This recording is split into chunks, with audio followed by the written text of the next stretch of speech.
event, the speaker said that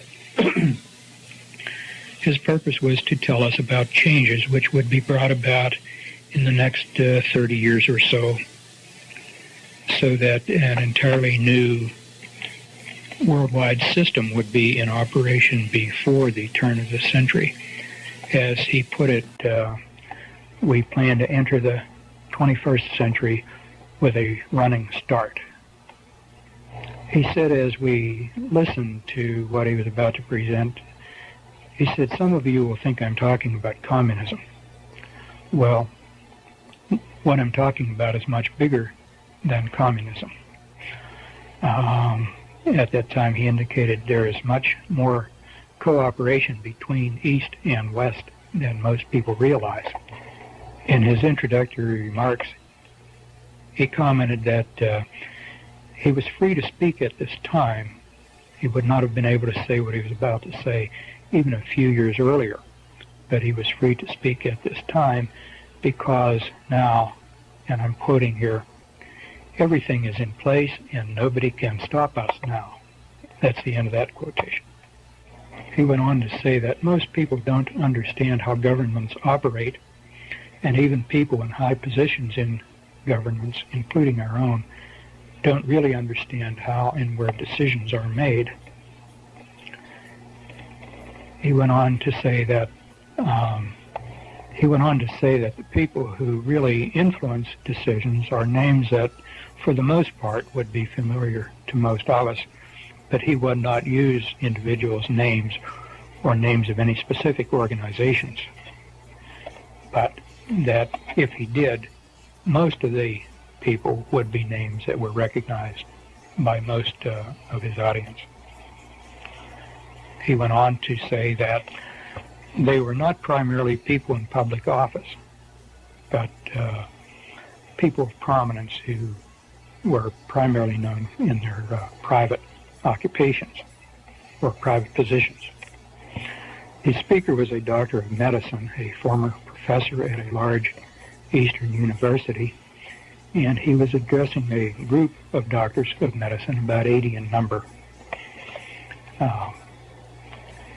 His name would not be widely recognized by anybody likely to hear this, and so there's no point in giving his name. The only purpose in recording this is that it may give a perspective to those who hear it regarding the changes which have already been accomplished in the past 20 years or so, and a bit of a preview to what at least some people are planning for the remainder of this century, so that we, or they, would enter the 21st century with a flying start. Some of us may not enter that century. His purpose in telling our group about these changes that were to be brought about was to make it easier for us to adapt to these changes. Indeed, as he quite accurately said, they would be changes that would be very surprising and in some ways difficult for people to accept, and he hoped that we, as sort of his friends, would make the adaptation more easily if we knew somewhat beforehand what to expect. Somewhere in the introductory remarks, he insisted that nobody have a tape recorder and that nobody take notes, which for a professor was a very remarkable kind of thing to expect from an audience.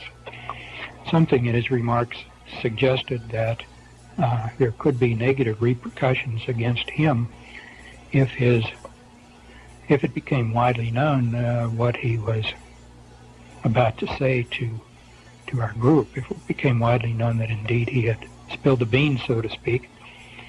When I first heard that, I thought maybe that was sort of an ego trip, somebody enhancing his own importance.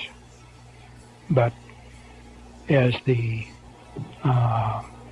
revelations unfolded, I began to understand why he might have had some concern about not having it widely known what was said, although this was a fairly public forum where he was speaking. Remarks were delivered But nonetheless, he asked that no notes be taken, no tape recorder be used, suggesting there might be some personal danger to himself if these revelations were widely publicized. Again, as the remarks began to unfold and some of the rather outrageous things that were said at that time, they certainly seemed outrageous, I made it a point to try to remember as much of what he said as I could, and during the subsequent weeks and months and years to connect my recollections to simple events around me, both to aid my memory for the future in case I wanted to do what I'm doing now, record this, and also to try to maintain a perspective on what would be developing if indeed it followed the predicted pattern, which it has. At this point, so that I don't forget to include it later, I'll just include some statements that were made from time to time throughout the presentation, just having a general bearing on the whole presentation. One of the statements was having to do with change. People get used, the statement was, people will have to get used to the idea of change. So used to change that they'll be expecting change. Nothing will be permanent. This often came out in the context of a society of where people seem to have no roots or moorings, but would be passively willing to accept change simply because that was all they had ever known. This was sort of in contrast to generations of people up until this time, where certain things you expect to be and remain in place as reference points for your life. So change was to be brought about, change was to be anticipated and expected and accepted, no questions asked. Another comment that was made from time to time during the presentation was, people are too trusting. People don't ask the right questions. Sometimes being too trusting was equated with being too dumb.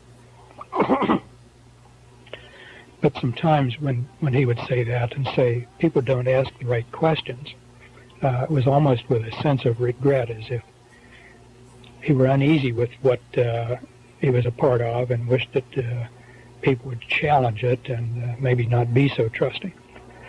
Another comment that was repeated from time to time,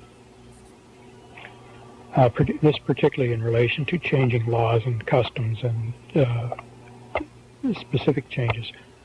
He said everything has two purposes.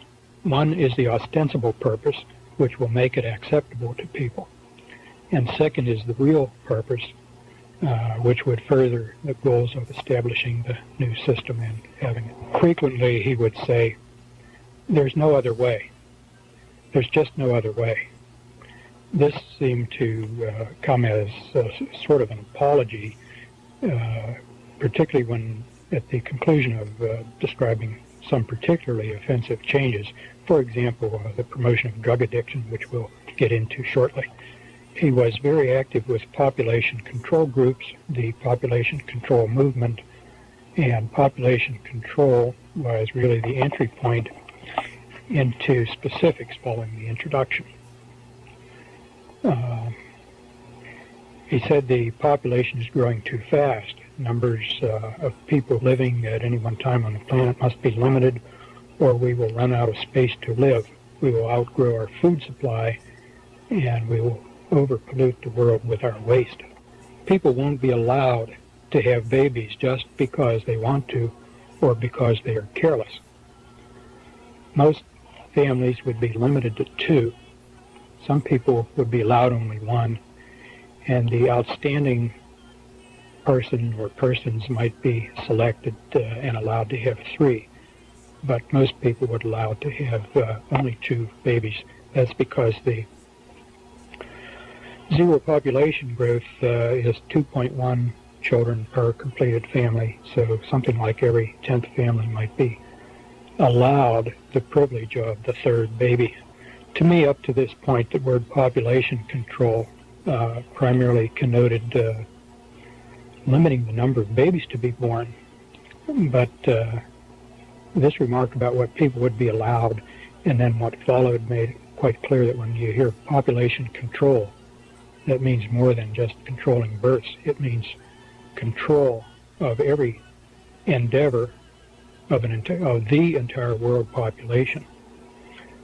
A much broader meaning to that term than I had ever attached to it before hearing this. As you listen and reflect back on some of the things you hear, you will begin to recognize how one aspect dovetails with other aspects in terms of controlling human endeavors.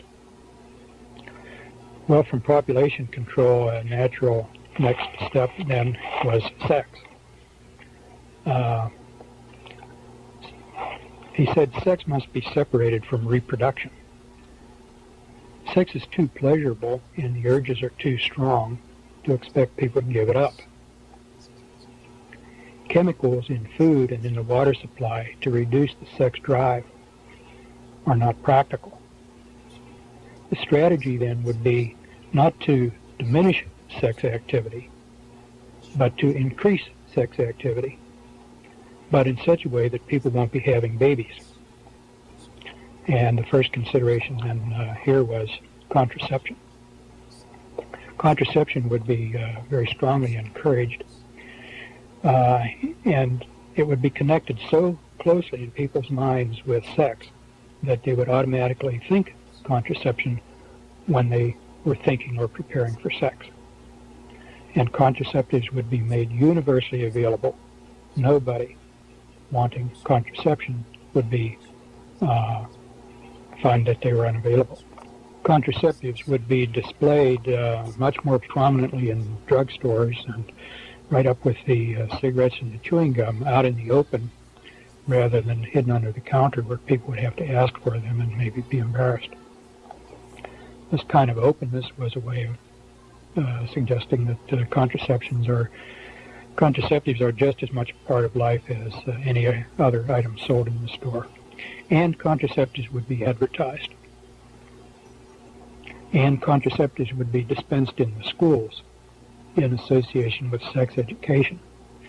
The sex education was to get kids interested early, making the connection between sex and the need for contraception early in their lives, even before they became very active. At this point, I was recalling some of my teachers, particularly in high school, and found it totally unbelievable to think of them agreeing to, much less participating in distributing contraceptives to students. But that only reflected my lack of understanding of how these people operate. That was before the school-based clinic programs got started. Many cities in the United States by this time have already set up school-based clinics, which are primarily contraception, birth control, population control clinics. The idea then is that the connection between sex and contraception introduced and reinforced in school would carry over into marriage. Indeed, if young people, when they matured, decided to get married, marriage itself would be diminished in importance. He indicated some recognition that most people probably would want to be married